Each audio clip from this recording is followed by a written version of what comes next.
हमने 16 अगस्त 1946 को बंगाल में एक जिहादी मुसलमान सैयद सोहराब वर्दी द्वारा एक तरफा, वहां का वो मुख्यमंत्री था, उसने कैसे हुक्म दिया और डायरेक्ट एक्शन के चलते 15 लाख हिंदुओं का नरसंहार हुआ। हमने इतिहास में भुला दिया। अगर ये हमें याद रहता तो हम ये गलती ना करते दोबारा। 1946 में जो गलती हुई हम उसको दोहराते नहीं, और हमारी खामोशी और हमारे लालच ने उन लोगों को दोबारा से मौका दे दिया कि वो 1946 की घटना को भुला देना चाहते हैं, उसका जिक्र नहीं करना चाहते।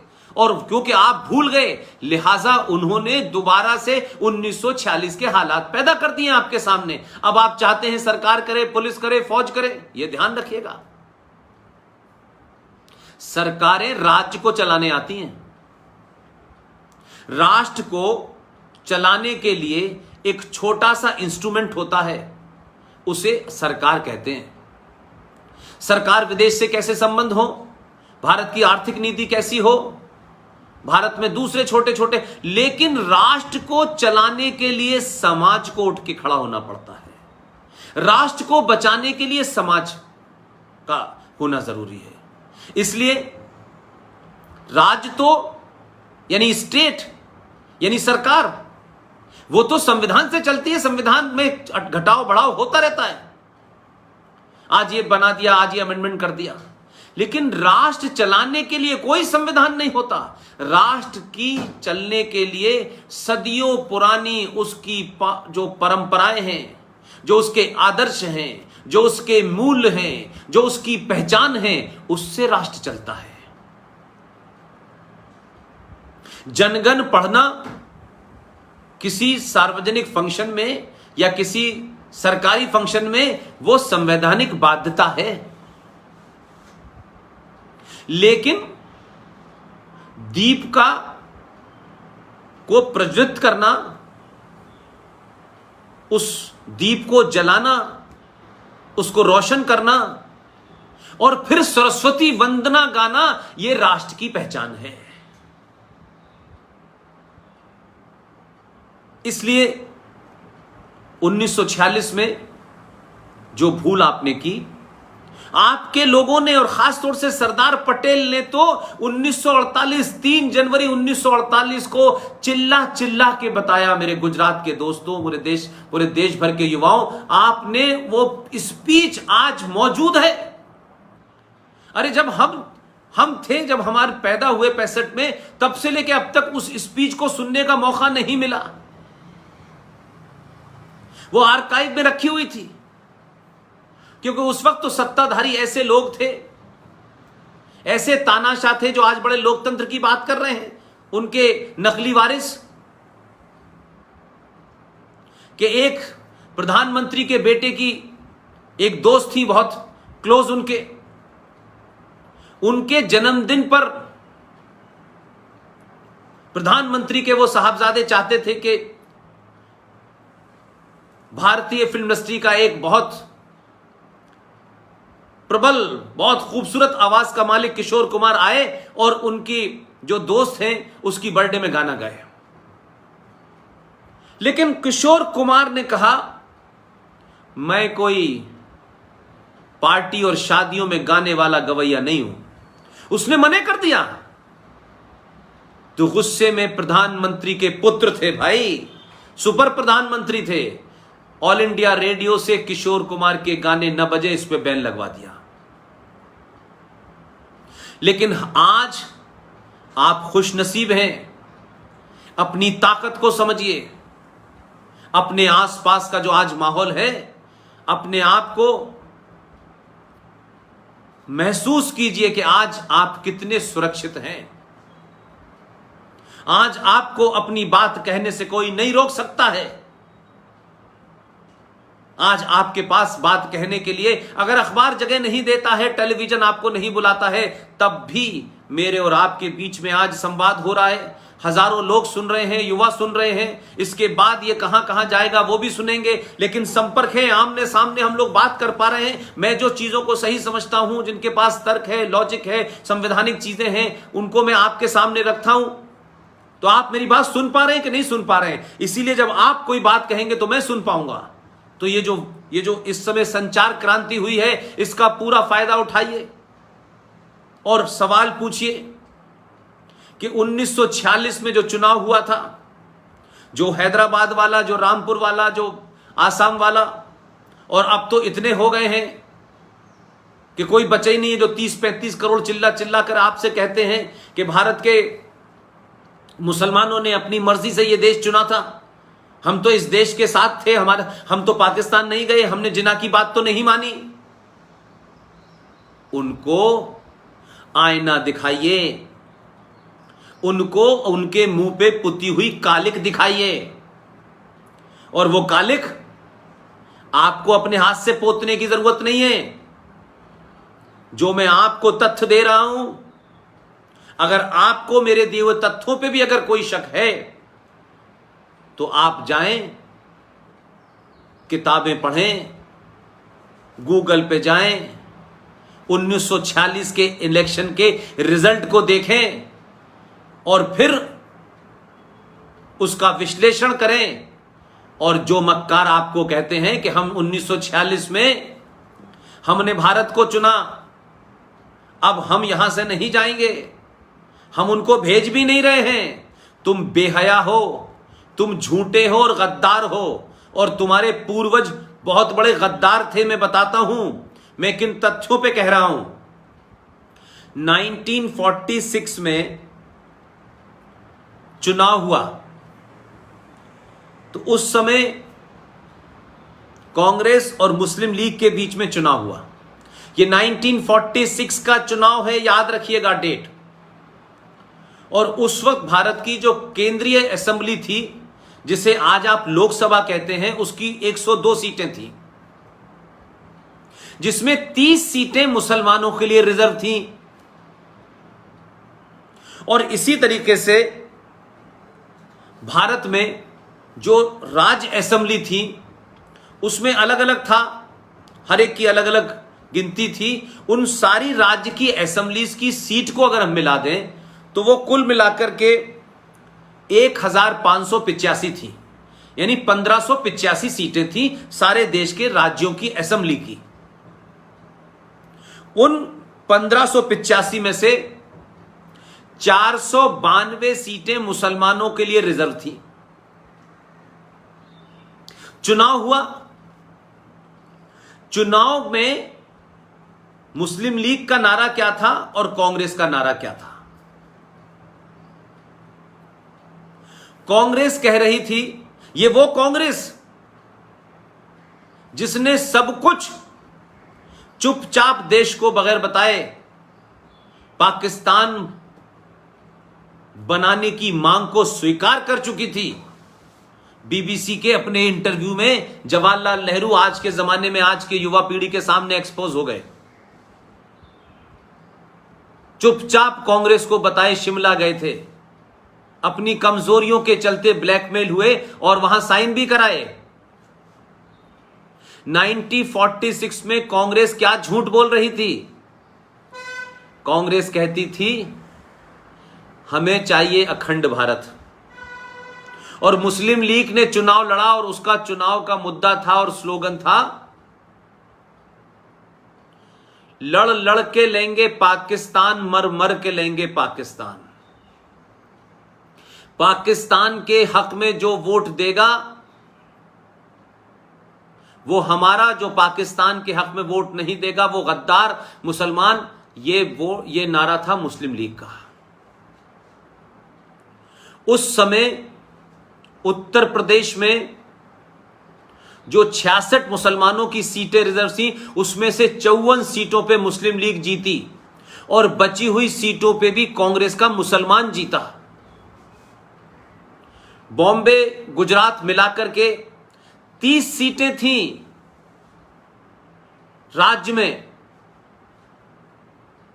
उसमें से 30 की 30 सीटें मुस्लिम लीग ने जीती। और उसमें वो भी सीट थी, मुंबई और गुजरात जब ज्वाइंट था उसमें वो भी सीट थी जिसे आप बायकुला के नाम से जानते हैं, वहां से मोहम्मद अली जिन्ना खड़ा हुआ था।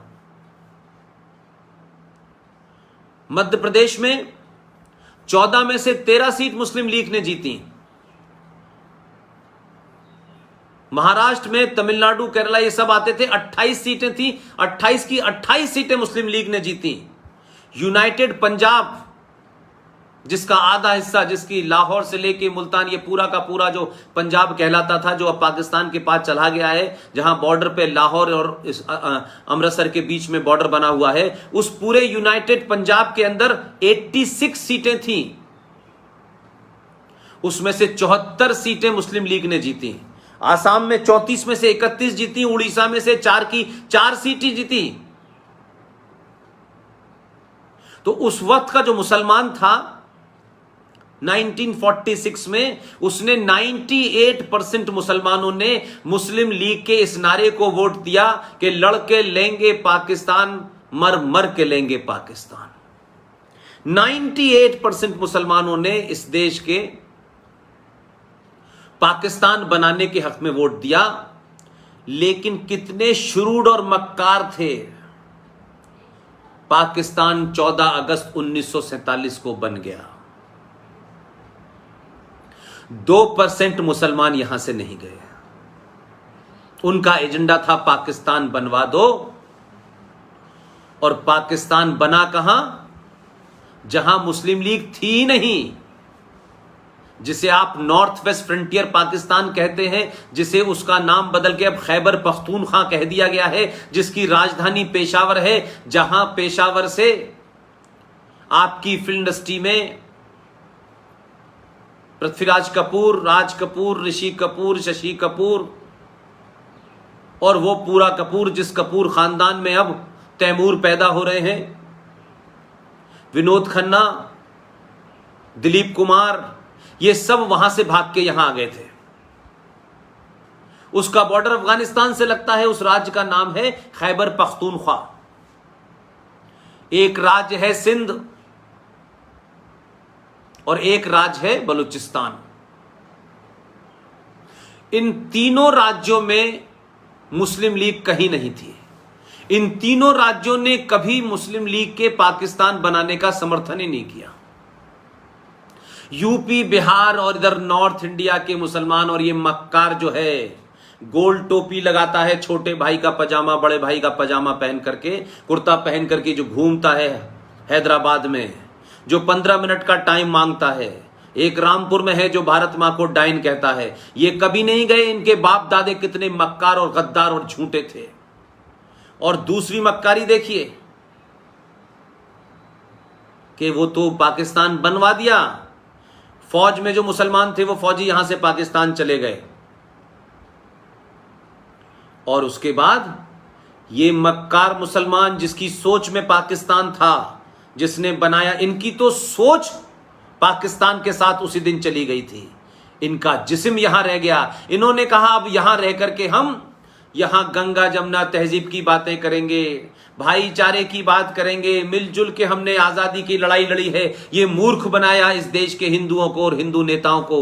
और दलाल नेताओं ने, मक्कारों ने हिंदुओं को बार बार यही समझाया। गांधी जी ने कहा नहीं, अगर कोई मुसलमान तुम्हारी गर्दन काटता है तो तुम्हें शांति से अपनी गर्दन कटवा लेनी चाहिए। गांधी जी स्वामी श्रद्धानंद के साथ नहीं खड़े हुए, जिसे अब्दुल रशीद नाम के एक आदमी ने उनकी हत्या कर दी थी। क्योंकि स्वामी श्रद्धानंद जी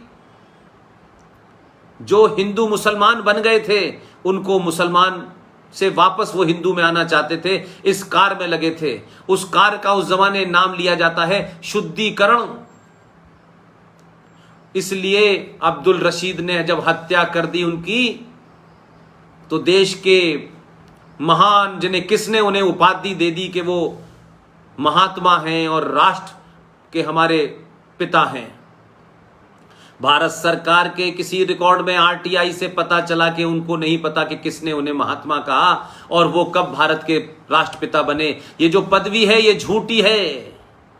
ये नकली गांधियों ने सत्ता पे बैठने के लिए उनको दिया ताकि इस देश के लोग हमें भी गांधी जैसा ही परोपकारी माने, हमें ही गांधी जैसा ईमानदार माने, लेकिन गांधी जी की ईमानदारी पे भी सवाल उठना चाहिए कि 21 लाख लोगों की हत्या का कौन जिम्मेदार है, इस पे मुकदमा चलना चाहिए। अगर गांधी जी की हत्या नाथूराम गॉडसे ने करी थी तो उस पे तो मुकदमा चला, उसने अपना पक्ष रखना, उसने बता दिया कि मैंने हत्या क्यों की थी, ना वो भागा ना कहीं डरा, और उसने उस फांसी की सजा को बिना भागे बिना डरे एक्सेप्ट कर लिया। लेकिन 21 लाख लोग किसके कहने के बाद मारे गए, जो चिल्ला चिल्ला के कह रहे थे कि अगर राष्ट्र बटा, अगर भारत का विभाजन हुआ तो मेरी लाश पे होगा। ये झूठ किसने बोला, कब बोला, क्यों बोला? तो 21 लाख लोगों की हत्याओं का मुकदमा किस पे चलना चाहिए? कम से कम मुकदमा न चले तो जिम्मेदारी तो तय होनी चाहिए।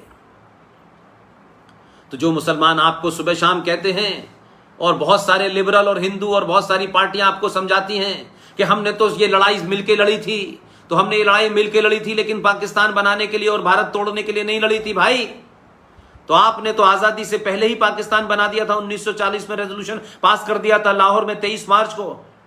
तो आपने तो अपने मंसूबे दिखा दिए थे। तो आप लड़ाई भारत की आजादी की लड़ रहे थे या पाकिस्तान बनाने के लिए लड़ रहे थे? और ये जो 1946 का चुनाव हुआ है, उसकी मैंने आपको राजवार सिलसिला बता दिया कि आज बताइए, कोई बताए कि सिंध में मुस्लिम लीग को किसी ने वोट दिया, खैबर पख्तूनख्वा में किसी ने वोट दिया, और ये जो पंजाब जहां के सबसे ज्यादा लोग मारे गए, इसी पंजाब के आधे हिस्से पे कब्जा करके मुस्लिम लीग कहती है कि ये मुसलमानों का मुल्क है, इस्लामिक मुल्क है। और ये तो इतने जलील और बेगैरत, बेहया और नामुराद लोग हैं कि उस भीड़ में, सिंध में, बलूचिस्तान में, खैबर पख्तूनख्वा में, जिस भोले वाले हिंदू को पता भी नहीं था कि देश बट रहा है, उनके बिहाफ पे कौन उनका सौदा कर रहा है, वो अपने राज में ही रह गए, उन्हें पता भी नहीं था कि देश बट गया है। वो जानना भी नहीं चाहते थे, क्योंकि बॉर्डर में सिर्फ पंजाब बटा और उधर बंगाल बटा, इसके अलावा खूनरेजी वहां कहीं नहीं हुई।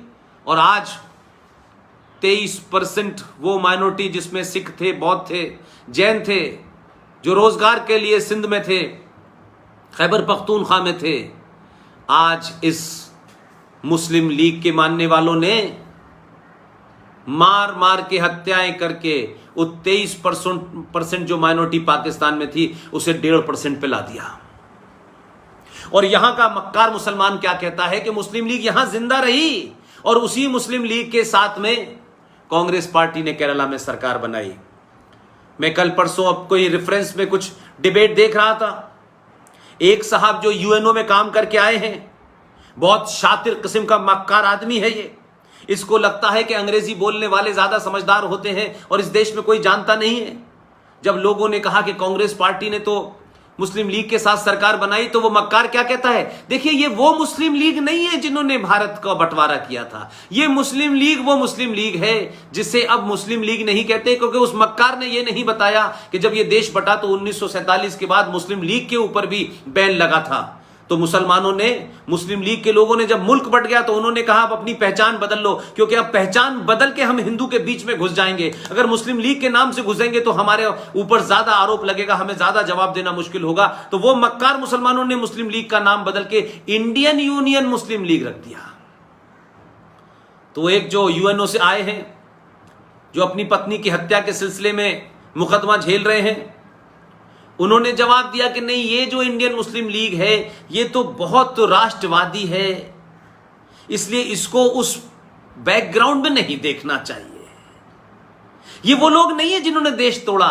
लेकिन उस मक्कार से अगर मैं होता सवाल पूछता कि उसी मुस्लिम लीग का जो चार्टर है, उसी मुस्लिम लीग का जो पार्टी का संविधान है, वो वही है जो आज से 1946 में था। लेकिन गुजरात के लोगों, मैंने इतना लंबा जो जिक्र किया है उसके पीछे आपको एक बात बतानी थी, इसलिए मुझे ये पूरी बैकग्राउंड में लाना पड़ा ताकि आपके तथ्य मजबूत हों और आपको कोई झूठ न बहला पाए। ये नए नए स्लोगन, हमें सबको साथ ही रहना है, हमने कभी नहीं कहा कि साथ नहीं रहना है, लेकिन साथ रहना है। लेकिन हिंदी के शब्दों में वो मैं भाषा बोलना नहीं चाहता। साथ रहना है, लेकिन 33 करोड़ पूरी दुनिया में कहीं माइनॉरिटी में नहीं होते हैं। आपको इस देश के संविधान को, संस्कृति को, सभ्यता को मानना होगा। आप सरकारों पे दबाव बना करके इस्लामिक देशों से भारत की सरकार पे दबाव बना करके जो काम आज से कई सौ साल पहले एक मक्कार सूफी मुसलमान, जिसे आप लोग जिसमें कंफ्यूज कर गए हैं, उस शाह वलीउल्लाह जिस मक्कार की मजार दिल्ली में बनी हुई है, और बहुत बेवकूफ बहुत सारे हिंदू ये जानते ही नहीं हम क्यों जा रहे हैं, उस सनातनी हिंदू जिसके पास सब कुछ है वो मजारों पे जनी किस लिए अपना मत्था टेकने चला जाता है। उस शाह वलीउल्लाह की मजार बनी हुई है, हमने पूछा नहीं है शाह वलीउल्लाह आदमी कैसा है और इसकी मजार आजाद भारत में कैसे बनी हुई है। और क्योंकि इन चीजों की ठीक नहीं किया गया और कहा छोड़िए छोड़िए अब आगे बढ़िए, नहीं नहीं नहीं नहीं। अगर कोई घर में बलात्कारी निकल आए तो आप उसकी तस्वीर लगाएंगे? अगर घर के अंदर कोई डकैत आया था, उसने आपको घर लूटा था, उसके नाम से सड़क रखेंगे? और फिर कुछ लोग डकैतों के चाहने वाले, उसी मजहब के मानने वाले कहें नहीं नहीं आप छोड़ दीजिए अब बात खत्म हो गई, तो बात खत्म नहीं हुई। ये मक्कारी के साथ क्योंकि गिनती में कम है इसलिए कहते हैं कि नहीं नहीं अब छोड़िए अब उसकी जरूरत नहीं है। नहीं, एक एक ईंट जिस देश पे आक्रांता बन के मुसलमान मुगलों की शक्ल में आया, लोदी की शक्ल में आया, अब्दाली की शक्ल में आया, औरंगजेब की शक्ल में आया, बाबर की शक्ल में आया, उनका जब तक नामो निशान इस देश की जमीन और सड़कों से और बिल्डिंगों से नहीं मिटेगा, इस देश का गौरव वापस नहीं आ पाएगा। तो शाह वलीउल्लाह ने एक चिट्ठी लिखी। किसको लिखी? अहमद शाह अब्दाली को, कि भारत में इस्लाम खतरे में है, आप यहां आइए और हमला कर दीजिए। वो चिट्ठी भी मौजूद है आर्काइव में, लेकिन उसकी भी मजार पे फूल चढ़ रहे हैं। जिसने गद्दार ने चिट्ठी लिख के बाहर से अहमद शाह अब्दाली को बुलाया। और आपके जमाने में जो बड़ी खबर है जिसे आपने शायद नहीं पढ़ा होगा या इग्नोर हो गई होगी, लेकिन मैं ऐसी खबरों को जिंदा रखना चाहता हूं ताकि युवाओं के मन के अंदर वो बार बार कौंधे, वो बार बार आपको सोने से जगाए, वो बार बार आपके जमीर को धिक्कारे, वो बार बार आपके जमीर को इस बात के लिए कहे कि तुम किन की संतानों हो, किससे डरते हो। इस आजाद भारत में दिल्ली राज्य में, जो दिल्ली एक राज्य है, उसी राज्य में एक माइनॉरिटी कमीशन, जिसके बारे में मैंने आपसे इतनी लंबी चर्चा की, उसी की एक ब्रांच है माइनॉरिटी कमीशन ऑफ दिल्ली। उस माइनॉरिटी कमीशन का एक पढ़ा लिखा, बहुत पढ़ा लिखा, ये मक्कार ये नहीं कह सकते कि वो आदमी पढ़ा लिखा नहीं था, झूठा था, थोड़ा सा गलत फहमी हो गई हो। उस मोहम्मद जफरुल इस्लाम, चेयरमैन माइनॉरिटी कमीशन दिल्ली राज्य, उसने इस्लामिक देशों को चिट्ठी लिखी शाह वलीउल्लाह की तरह कि भारत में मुसलमान खतरे में हैं, आप वहां से कुछ हमारी मदद कीजिए, भारत की सरकार पे दबाव डालिए। तो शाह वलीउल्लाह आज भी आपके बीच में हैं। जो गलती हमारे पूर्वजों ने उन्हें इग्नोर करने की आप मत कीजिएगा, इसलिए कि आप ये इनको पालेंगे, इनको पनपने देंगे। तो शाह वलीउल्लाह की जो नाजायज औलादें हैं इस देश के अंदर, वो वही काम कर रही हो जो शाह वलीउल्लाह ने किया, जो अकबर ने किया, जो बाबर ने किया। अब अगर ये कह दो तो कहते हैं कि साहब ये देखिए हमारे बारे में ऐसा बोलते हैं। तो मेरा कहना यह है कि क्या इनका बाप लगता है औरंगजेब, जिसके सड़क बदल जाने से इस देश में मुसलमान सड़कों पे निकल के आते हैं? क्या ये बाबर की औलादें हैं, जिसको ठीक करने पे अगर उसने मंदिर तोड़ा था तो उसके खिलाफ, उस मंदिर के बनने के खिलाफ 150-500 साल से कोर्ट में कौन सा मुसलमान लड़ रहा था?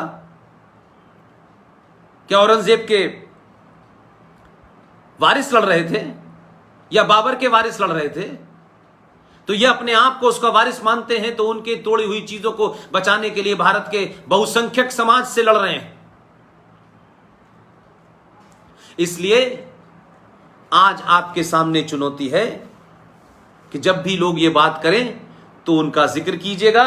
और आखिर में आपसे मैं ये कहूंगा कि इस्लाम क्या है, मुसलमान क्या है।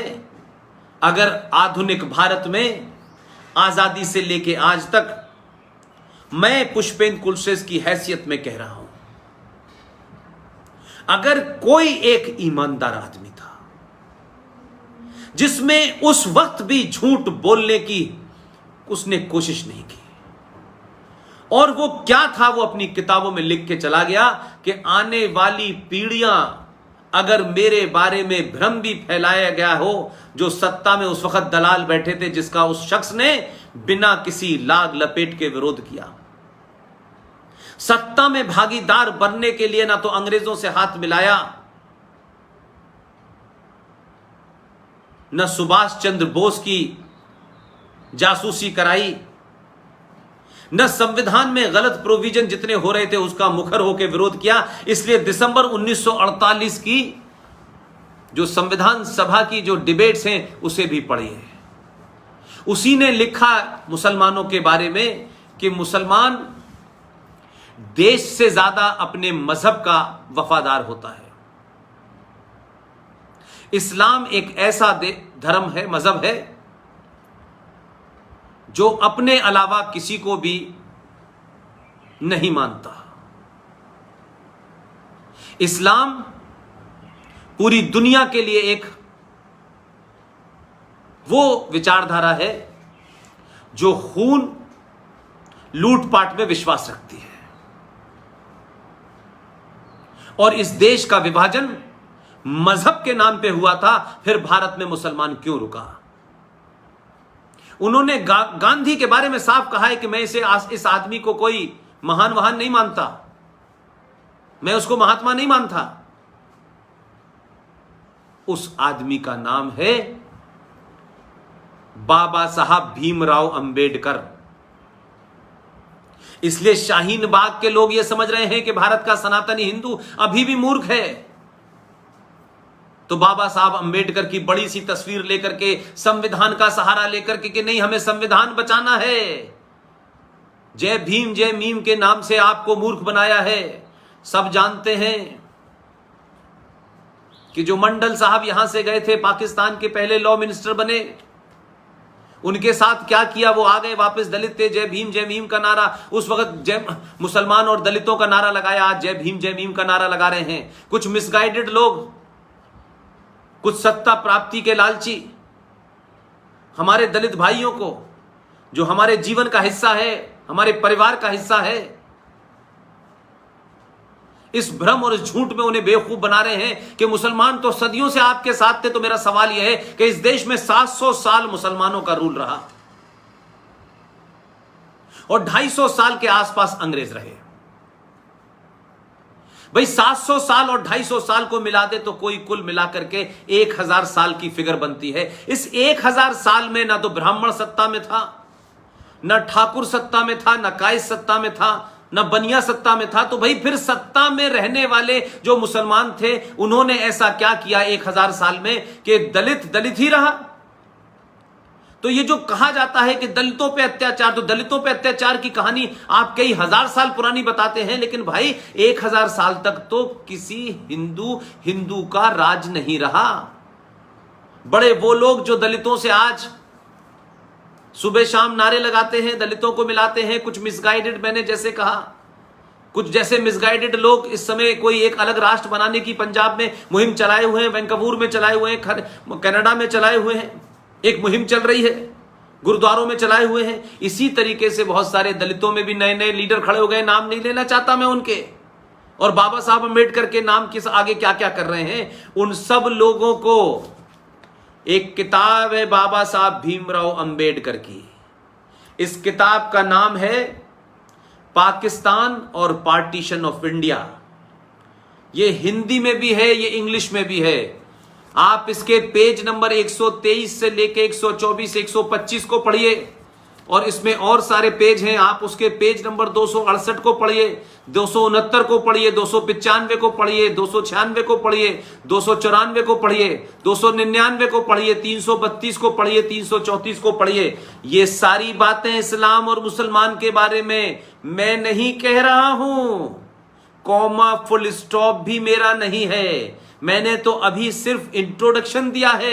इस किताब में बाबा साहब भीमराव अंबेडकर इस्लाम और मुसलमानों के बारे में जो साफ साफ लिख के गए हैं, जिसे आज पूरी दुनिया देख पा रही है, क्योंकि बाबा साहब भीमराव अंबेडकर को सत्ता पे बैठने की जल्दी नहीं थी, उन्हें नॉमिनेट नहीं होना था उस सत्ता के माध्यम से जिस ईसाई सत्ता ने सुभाष चंद्र बोस को समाप्त करने के लिए नेहरू जी का हाथ मिला लिया था। उन्हें महात्मा नहीं बनना था। उन्होंने जो पाखंड किया है नॉन वायलेंस का, उन्हें वो नहीं बनना था। इसलिए अंबेडकर ने खरे खरे शब्दों में वो बात कही है। आज उनके जाने के इतने सालों बाद B.R. अंबेडकर का एक एक शब्द पूरी दुनिया और भारत के सामने साफ हो रहा है, दूध का दूध पानी की तरह। इसलिए जब लोग मुझे गाली देते हैं, जब मेरे खिलाफ बोलते हैं, तो मैं कहता हूं भाई अपने गरेबान में झांको। वो कमजोर जो पिछड़ गया है, जिसको 700 साल मुसलमानों की सत्ता ने और अंग्रेजों की सत्ता ने दलितों को दूर करने, कमजोर करने का काम किया है और उसे ब्राह्मण के और ठाकुर के सर पे मढ़ दिया है कि उनकी वजह से दलितों की आज ये स्थिति है। तो ये झूठ तुम आजाद भारत में बारडोली के युवा और जागरूक छात्रों के सामने, अलवर में युवा छात्रों की नेतृत्व करने वाली लता भोजवानी और हैदराबाद से लेकर के लखनऊ में जहां जहां अखिल भारतीय विद्यार्थी परिषद के कार्यकर्ता मुझसे जुड़े हुए हैं, वो और उनके अलावा तमाम वो छात्र जो किसी विचारधारा से नहीं जुड़े हुए, उन तमाम लोगों को इस धरती से जाने से पहले इतनी बार बताऊंगा, इतनी बार चिल्लाऊंगा कि उस झूठ को कोई जय भीम की राजनीति करने वाले लोग मिसगाइड ना कर सकें।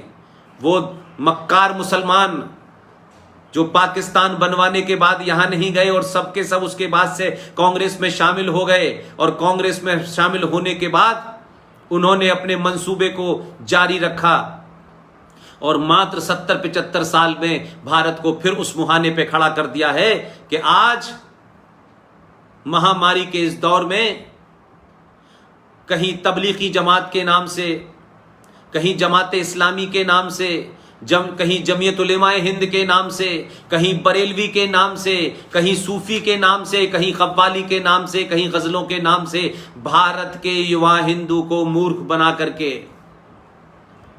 अब दोबारा 1946 या 47 किसी ने दोहराने की कोशिश की।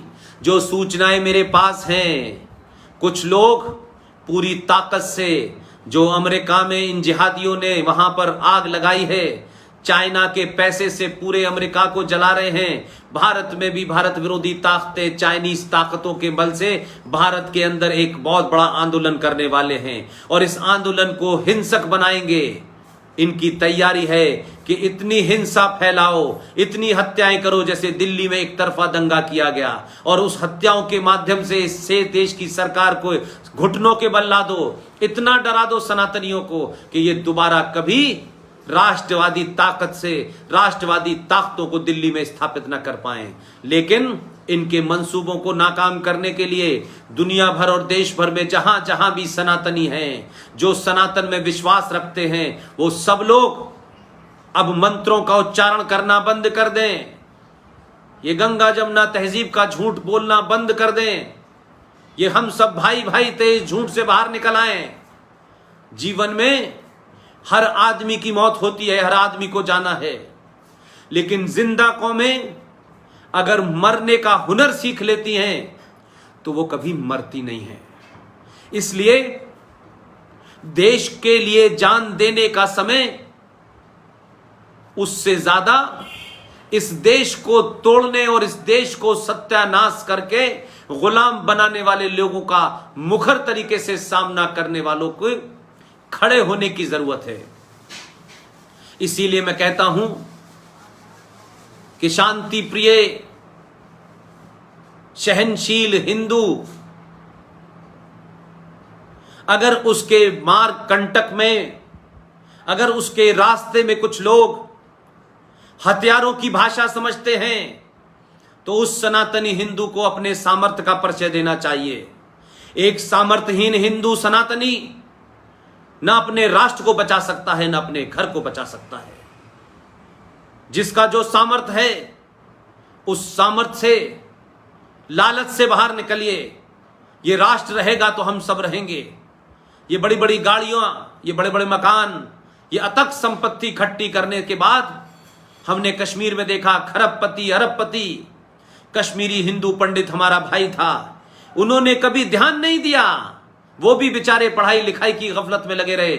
और 1990 में भारत का पहला गृह मंत्री मुसलमान बना, उसने पूरे षड्यंत्र के साथ 5.5 लाख कश्मीरी हिंदू पंडितों को अपनी ही धरती से बेघर कर दिया।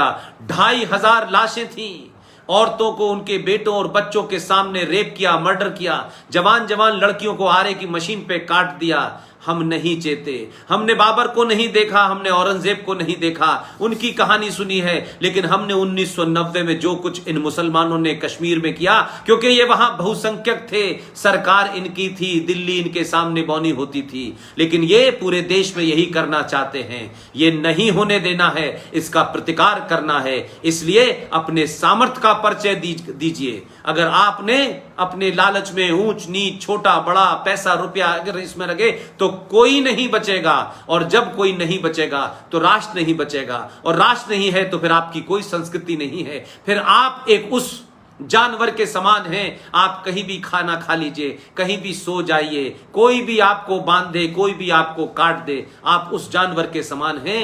अभी भी आपके पास समय है, ध्यान रखिए। ऐसा माहौल देश में बनाया जा रहा है कि देश की सत्ता पूरी तरीके से घुटनों पे आ जाए और हम डरा दें। इसलिए सरकार अपना काम करेगी, आपको भी अपना काम करना है। सिर्फ सत्ता का इस देश को बचाने का ठेका नहीं है, सरकार का काम है इस देश के बॉर्डर को बचाना। मैंने कहा सरकार में और राष्ट्र में फर्क होता है। ये राष्ट्र की चेतना को तोड़ने का समय है, ये राष्ट्र की चेतना को जगाने का समय है। जो इसको तोड़ना चाहते हैं, जो इसको लूटना चाहते हैं, जो इसको फिर दोबारा से अब्दाली और बर्बादी की तरफ ले जाना चाहते हैं, उनके खिलाफ एकजुट खड़े होकर के, सिर्फ मौन होकर के, गांधी जी के भजनों के माध्यम से अहिंसा परमो धर्मा का झूठा नारा और अधूरा नारा नहीं लगाना है, पूरी ताकत से प्रतिकार करना है। बारडोली के जवानों, सरदार पटेल के वंशजों, आपको इस बात पे गर्व होना चाहिए कि आपके राष्ट्र ने ऐसे ऐसे लोग पैदा किए हैं। मुंबई में देखिए, महाराष्ट्र में देखिए, 2-2 योद्धा पैदा किए हैं। छत्रपति महाजी शिवाराज ने पूरी ताकत लगा दी तो पूरी दुनिया में सब कुछ करता रहा मुगल सल्तनत, लेकिन आगे नहीं बढ़ने दिया। आपके पूरब में खुदीराम बोस निकले, उसी राज से हिंदुत्व क्या है, सनातन क्या है, स्वामी विवेकानंद निकले, और उसी राज से सरदार पटेल निकल के आए। और कश्मीर से जब कोई बड़ा नहीं निकल पा रहा था तो बंगाल का एक शेर श्यामा प्रसाद मुखर्जी कश्मीर में भारत राष्ट्र को रोकने वाले कानून के खिलाफ गए और उनकी वहां जघन अपराध हत्या कर दी गई। ये बात अलग है कि कभी हमने उन हत्यारों को तलाशने की कोशिश नहीं की। इसलिए आप अपने इतिहास से शर्मसार मत होइए। आप बहादुर थे, आप वीर थे। एक समय आया 1000 साल का, आप कमजोर हो गए। आपके अपनों ने आपको डसा, आपके अपनों ने आपको हरा, आपने अपने लोगों ने आपको हराया। जो सेना ने जीतकर सत्ता की प्लेट में देश रखे, सत्ता के दलालों ने अपने मंसूबों के चलते उसे हरा दिया। आप युवा हैं, आप क्रांति कर सकते हैं, देश बदल सकते हैं पूरी दुनिया में। इसलिए झूठे नैरेटिव में मत आइए, झूठे नारों में मत फंसिए। आपके पास न तो नारों की कमी है, न पुरुषार्थ की कमी है, न अपनी सभ्यता के पे गौरव करने की कमी है। सिर्फ आपको अपनी सोई हुई चेतना को जगाना चाहिए। लालच से बाहर निकलिए। ये जातियों में जिन लोगों ने आपको बांटा, वो जातियां, ये जाति 1947 से नहीं थी, ये जाति इस देश में आई। और किसने बांटा? वो जिन्होंने राज किया, जिन्होंने हमें लूटा, जिन्होंने बलात्कार किए। हम कहानी बहुत सुनते हैं कि सीरिया में औरतों का वहां बोली लगती है। ये बहुत आपने कहानियां सुनी होंगी, वीडियो भी देखे होंगे कि किस तरीके से वहां बाजार में औरतों को बेचा जाता है। लेकिन हम क्योंकि खामोश लोग हैं, इतिहास को नहीं पढ़ते हैं। अरे हमने एक बाजार का नाम है, उस बाजार का नाम मीना बाजार है, और वो मीना बाजार इसीलिए फेमस था कि वहां मुगल हिंदू औरतों की खड़े होकर के शाम को बोली लगाते थे, जवान जवान लड़कियों की बोली लगती थी और लोग उन्हें अपने, लिहाजा आप इस बात का ध्यान रखें कि वो मीना बाजार की सोच आज भी है। इसीलिए कन्वर्जन का जो खेल चल रहा है मस्जिदों से, ये जो लालच से चल रहा है, और इसके अलावा कुछ नहीं है। लिहाजा मैं ये मानता हूं कि आप इतिहास को पढ़ें, वर्तमान इतिहास को पढ़ें, तब आप सही नतीजे पे पहुंचेंगे। आपने स्वाभिमान के तमाम साथी, उन्होंने मुझे बुलाया। मैं समझता हूं कि जो बात मुझे कहना चाहिए था, जिसको हम एक मुहिम के तौर पे अब हम शुरू करने वाले हैं, वो माइनॉरिटी कमीशन हो, वो माइनॉरिटी मिनिस्ट्री हो, ये अल्पसंख्यक आयोग का ड्रामा हो, ये अल्पसंख्यक आयोग के नाम पे बहुत सारे जो झूठ बोले जा रहे हैं, इनका पर्दाफाश हम करेंगे। और सरकारों का जो काम है वो सरकार करेंगी। हम सरकारों के सामने कोई चुनौती नहीं खड़ी करना चाहते। सरकार बहुत सारी चीजों से लड़ रही है। हाँ, हम सरकार के सामने लगातार उन मुद्दों को उठाएंगे जिससे इस देश की खोए हुए पुरुषार्थ को जगाया जा सके। आप लोगों ने मुझे सुना। स्वाभिमान के साथियों, आप सबका बहुत बहुत धन्यवाद। ओम नरेश भाई, आपका भी धन्यवाद, क्योंकि आपके माध्यम से ही मुझे चीजें मेरे पास तक पहुंचती हैं और आप लगातार कोशिश करते हैं कि देश भर के युवा जब भी आपसे कोई रिक्वेस्ट करते हैं, आप उनको जरूर कोशिश करते हैं कि मेरी बातचीत उनसे हो जाए। जनरल GD बख्शी साहब से हो जाए, RSN सिंह साहब से हो जाए। ये तमाम देश भर में लोग अपनी बात कह रहे हैं, युवाओं को मोटिवेट कर रहे हैं, युवाओं को तर्कों से, रेफरेंस से मजबूत कर रहे हैं। लिहाजा एक बार फिर बारडोली के लोगों, याद करो कि आपने वल्लभ भाई पटेल को सरदार बनाया था। आप उस धरती के लोग हो, आपने उस पुरुषार्थ को जाना, उस पुरुषार्थ को बताया कि वल्लभ भाई पटेल आप सिर्फ पटेल नहीं हैं, आप सरदार पटेल हैं। और उसी सरदार पटेल ने 3 जनवरी 1948 को, जब भारत का विभाजन हो गया 1946 के बाद, एक भाषण दिया कलकत्ता में। 3 जनवरी 1948 को कलकत्ता में एक भाषण दिया और उसमें उन्होंने कहा कि भाई आपने पाकिस्तान लेना था, पाकिस्तान ले लिया, आपने पाकिस्तान बनाना था, बना लिया, हमें उसमें कुछ लेना देना नहीं है, आप उसको जैसे दिल चाहे चलाएं। लेकिन मैं ये बात पूछना चाहता हूं, उन्होंने खुल्लम खुल्ला, ये उनकी स्पीच है, उन्होंने उन्हीं मुसलमानों से पूछा जिसके बारे में मैंने 1946 का जिक्र किया। उन्होंने 1948 में पूछा कि भाई आप ये बताएं, अब आप कहते हो कि हमारे ऊपर आपको विश्वास नहीं है, तो हम एक रात में आपका विश्वास बदल गया, एक रात में आप भारत के भारत प्रेमी हो गए, आप देश प्रेमी हो गए, एक रात में ये आपकी मानसिकता कैसे बदल गई? आपने तो पाकिस्तान बनाने के लिए वोट दिया था, तो हम कैसे आप पे यकीन कर लें? लेकिन अब आप चाहते हैं कि हमें अलग से माइनॉरिटी का भी दर्जा दीजिए, हमें अलग से बहुत सारी सुविधाएं भी दीजिए। तो उन्होंने कहा साफ साफ, उन्होंने कहा हम कोई ऐसा काम नहीं करेंगे कि भारत के संविधान में आपको इस तरीके के प्रोविजन दें। अब आपको यह अधिकार भी नहीं है ये प्रोविजन मांगने का। उन्होंने और गोपाल स्वामी अयंगर ने साफ साफ कहा कि जो मुसलमानों ने पूरे साउथ में मारकाट की है, जो नॉर्थ में मारकाट की है, आप चाहते हैं कि अब उस जख्मी हिंदू से जाके हम कहें कि मुसलमानों को कुछ विशेष रियायतें चाहिए? उन्होंने साफ मना कर दिया। इसलिए ईमानदार लोगों की पूजा कीजिए, ईमानदार लोगों को अपना आदर्श बनाइए। ये दोगले, लालची, मक्कार, उनकी तस्वीरें जिस दिन आप हटाएंगे अपने कमरे से, अपने विद्यालय से, उनकी चर्चाएं होने लगेंगी, तो आने वाली बच्चों का भी पुरुषार्थ जगेगा और आपके अंदर भी राष्ट्र के प्रति एक भावना पैदा होगी। आप सबका बहुत बहुत धन्यवाद। Thank you very much.